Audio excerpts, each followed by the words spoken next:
the god of wind, Ippo Makunouchi, and the god of thunder, Ichirou Miyata, known as Fujin and Raijin, respectively, in Japanese mythology.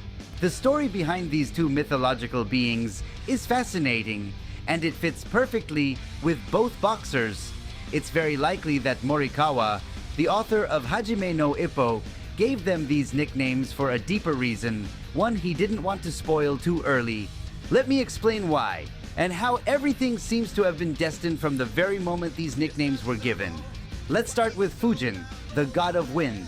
In Japanese mythology, he's a demon-like figure with green or blue skin, worshipped in both Shinto and Buddhist traditions. He's often portrayed carrying a large sacred cloth, which he uses to release strong gusts of wind. His winds are powerful, capable of creating violent storms, but also gentle, bringing cool breezes that help crops grow and ships sail across the sea. Long ago, before the world was as we know it, a thick and endless fog covered everything. Nothing could shine through. That is, until Fujin opened his cloth, unleashing the wind and clearing the skies. For the first time, the sun could shine down on the earth. Now, doesn't that remind you of someone? Like how the people of Japan were starting to lose faith in national boxing, their version of the earth. And then came Ippo, a boxer clad in blue, whose passion reignited hope across the country. He was the sunlight cutting through the fog, bringing energy, light, and warmth. And even Kumi compared Ippo to the sun recently in the manga, saying he had already set, but that one day he would rise again. Coincidence? Maybe. Stretching it? Perhaps. But hear me out. Have you noticed how most boxers in Hajime no Ippo wear robes? Even Aoki has one. His is hilarious, but still.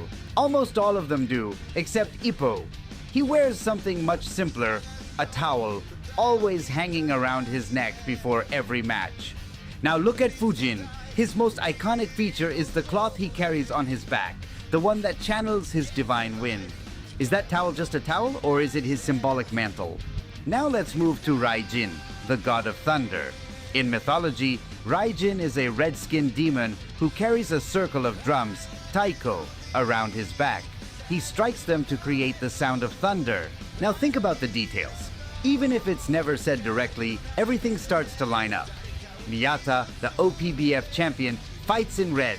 He stands in the red corner, just like Raijin's red skin. Raijin creates thunder with drums. Miyata delivers sharp counterpunches that cut through the silence of the ring. Different actions, but both require one key element: rhythm.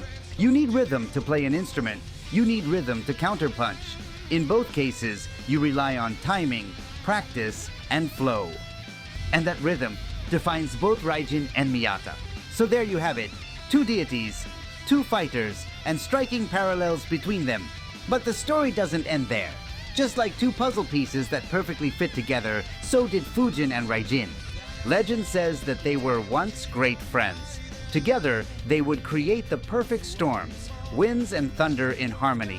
Though sometimes their power became too much, they would lose control, and the storms they created threatened the very earth they protected. Eventually, a disagreement arose. A question: who was truly responsible for the storms? Was it Fujin's winds or Raijin's thunder? They couldn't agree, and so they fought. During the battle, Fujin severed one of Raijin's arms. Without it, Raijin could no longer play his drums, and the thunder faded from the skies. Now think about Ippo and Miyata. They didn't start off as enemies, but they weren't exactly friends either. At least they could coexist in the same gym. That changed after their sparring session. A rivalry was born, a burning desire to determine who was truly the best, Miyata or Ippo. And that's when things shifted. While Ippo trained from scratch, building himself through pure effort, Miyata was already refining his technique since childhood under his father's guidance. They were two sides of the same coin, power and precision, and from the very beginning, it felt like their paths were always meant to cross.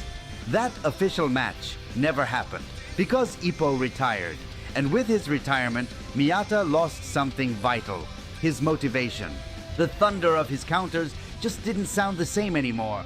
And in a way, that could be seen as Raijin losing his arm, a metaphor for how Miyata lost the spark that gave his punches meaning.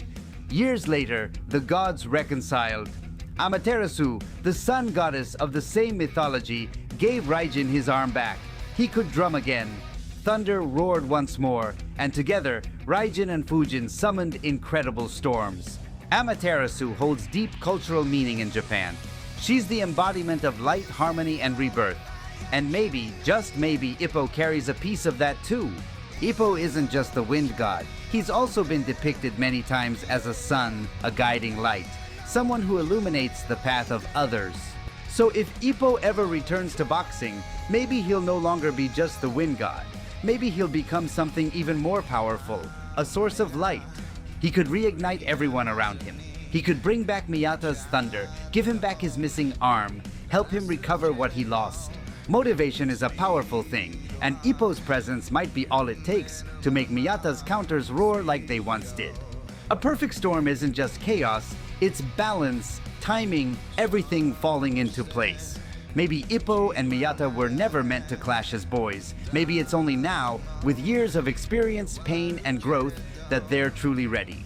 We don't know, only time will tell. But what we do know is that Ippo Makunouchi and Ichirou Miyata weren't given those godly nicknames just because they sound cool.